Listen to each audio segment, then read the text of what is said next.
అందరూ అంతేనా? లేదంటే వీళ్ళు మాత్రమే ఇట్లానా అని చెప్పి చాలా సార్లు నా మైండ్‌కి అర్థం కాని థాట్ అనమాట.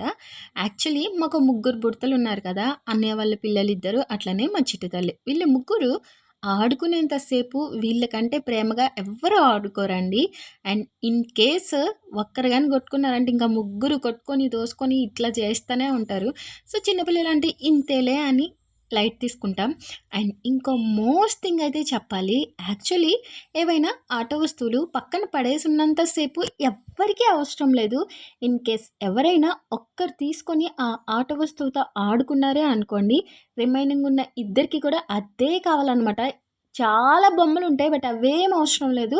వాళ్ళ చేతిలో ఏముందో అదే కావాలి. ఇంకా అది వాళ్ళ చేతికొచ్చేంత వరకు ఏడుస్తా ఉంటారు, కొట్టేస్తా ఉంటారు. ఇట్లా జరుగుతా ఉంటది. సో, నాకైతే అనిపిచ్చిద్ది అందరూ ఇంతేనా? లేదంటే వీళ్ళు మాత్రమేనా? పక్కన పడేసినంత వరకు ఎవరికీ వద్దు. బట్ ఒకరి చేతిలో ఉంటే